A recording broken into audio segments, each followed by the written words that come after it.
viven y tienen los mismos problemas, los mismos dramas, las mismas alegrías. Vivimos en un mismo espacio, formamos parte de una misma sociedad y, sin embargo, el Poder Judicial aparece para la mayor parte de las personas a las cuales el Poder Judicial, como decía Malala, debe prestar un servicio, como un misterio, como en un cuento de terror, ese lugar como que está arriba de la montaña en un castillo y a donde para poder subir hay que escalar y superar miles de problemas y de dificultades. En un país democrático en donde una constitución hable de que todos somos iguales, es impensable, inadmisible, y hay que dar batalla entre todos para que los jueces no aparezcan como los que viven en ese castillo a donde solo por milagro se puede acceder. La experiencia de Malala como integrante del Poder Judicial ha sido en el derecho penal. La mía, en el largo tiempo en que fui primero abogada y después durante mucho tiempo, y antes de estar en el tribunal que estoy ahora, que es algo, digamos, parecido a la Corte Suprema de la Provincia de Buenos Aires o a la Corte de Córdoba, bueno, es como la Corte Suprema de la Ciudad de Buenos Aires. Pero mi primera experiencia en el Poder Judicial y mi primer desafío fue integrar un juzgado laboral de primera instancia, un juzgado de trabajo. Esto es, un juzgado a donde las personas que concurren van a reclamar porque han perdido derechos y reclaman porque se les reconozcan esos derechos. Y en esa experiencia, en la que yo, digamos, había estado, como decimos los abogados, primero de un lado del mostrador y después del otro, primero como abogada que litigaba y después como jueza que debía resolver los conflictos,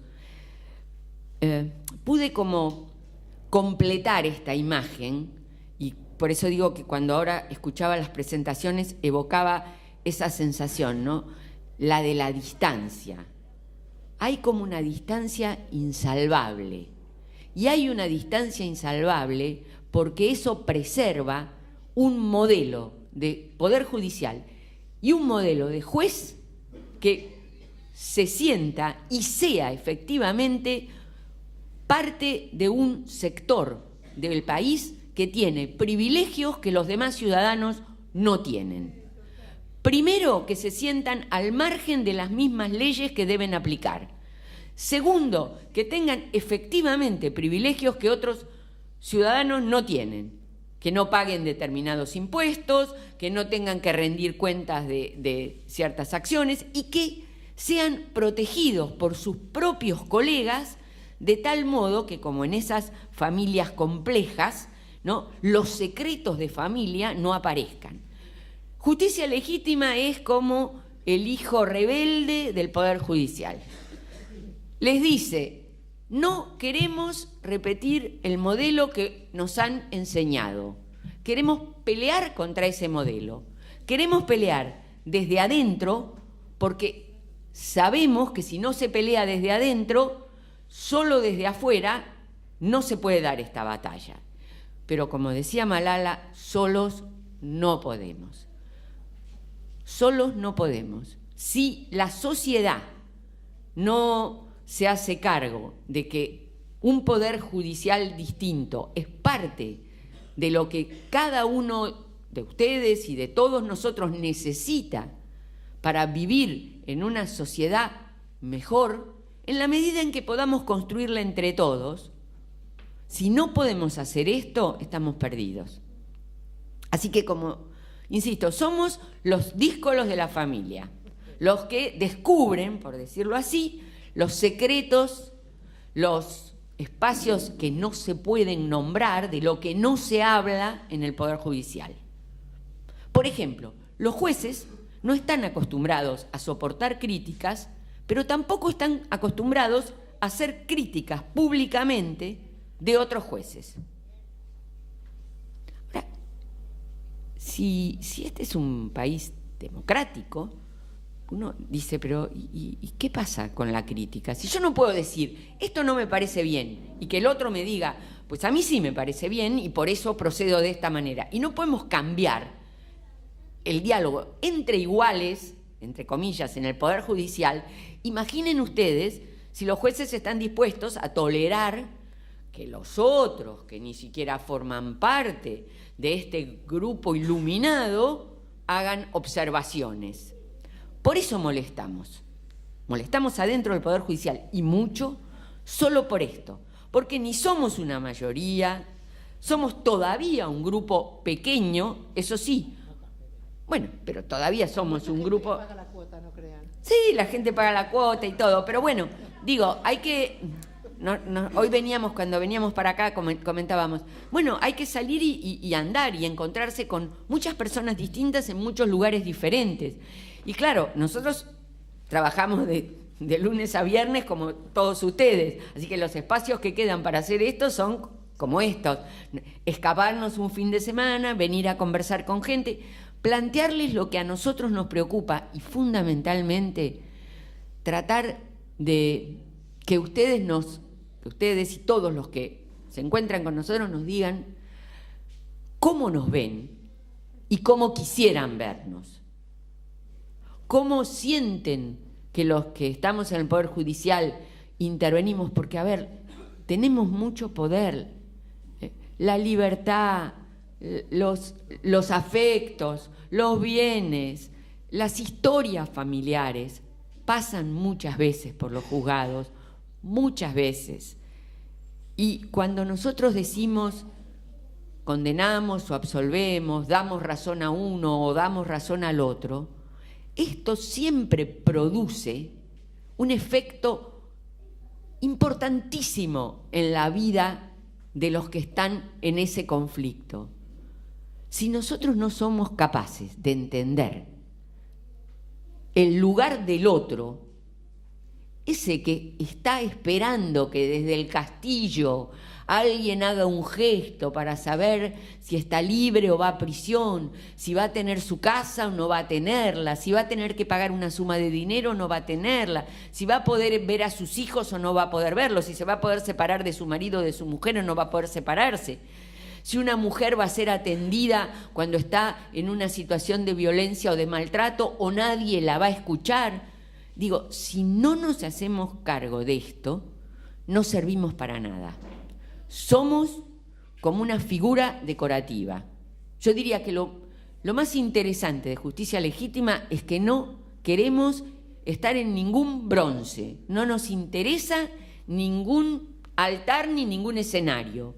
Nosotros somos parte de una sociedad y tenemos una tarea que cumplir y tenemos conciencia del efecto que esa tarea tiene en la vida de los demás.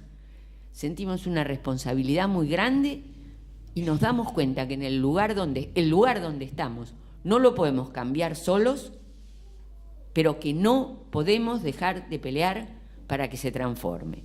Para eso hacemos esto, de reunirnos con mucha gente distinta para tratar de escuchar otras voces y poder avanzar en esta tarea. Le cedo la palabra a Jorge, para que después hable.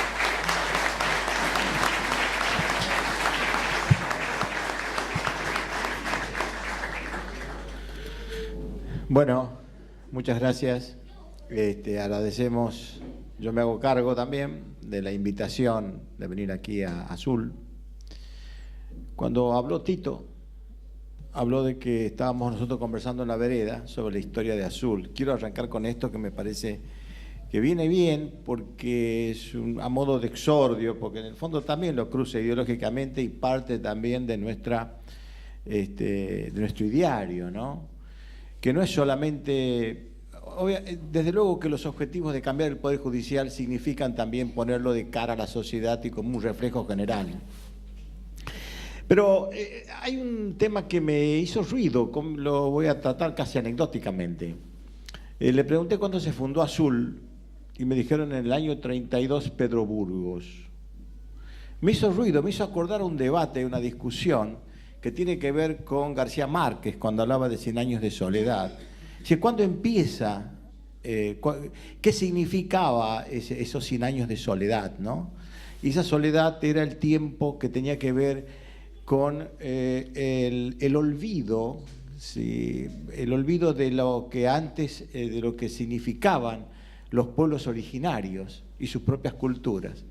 Y luego la civilización venía a hacerlos olvidar aquello que habían vivido, y entonces empezaba a construirse un nuevo mundo. Ese nuevo mundo estaba estratégicamente pensado como que todo lo anterior había que olvidar. Y en realidad viene bien esto porque hace al foro de discusión, es decir, los pueblos originarios que estaban en Azul, es decir, ¿cuándo se fundó? Quizás desde el primer habitante que atravesó estas tierras, y que tiene que ver también con una mirada de lo que, en perspectiva, de cómo se va construyendo la historia de los pueblos. ¿Cuánto le aportaron ellos a la cultura que hoy nosotros le estamos disfrutando también, ¿no? Pero bueno, esto era nada más que un hecho anecdótico que tenía que ver con lo que estábamos conversando, y que se me ocurrió recién cuando estábamos hablando, cuando dijo de la conversación que habíamos tenido en la puerta. Señor, disculpe, yo soy descendiente de Catriel. Por eso digo. Es mi barrio. Yo soy la tercera generación de Ciudad de Catriel. Soy la bisnieta de Catriel. Entonces no es del año 32 Azul. Y este es el barrio de Villa Actividad, que hasta hoy por ahí me molesta porque dicen que es el barrio San José. Digo, no. En 1856 fue cuando se dio la Catriel. Eso nada que ver. Bueno. Pero era un hecho anecdótico nada más, que tenía que ver, y que seguramente alguna vez empezaremos a discutir esta cuestión de las historias de nuestros pueblos, y casi nos pasa en todas las provincias también, ¿no? Pero bueno, decía recién, ¿qué somos nosotros como Justicia Legítima, no? En rigor,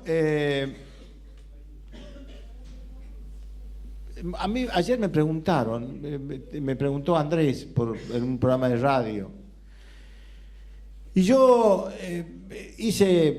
quise sintetizar conceptualmente de cómo habíamos nacido, qué éramos nosotros, y siguiendo un poco con la misma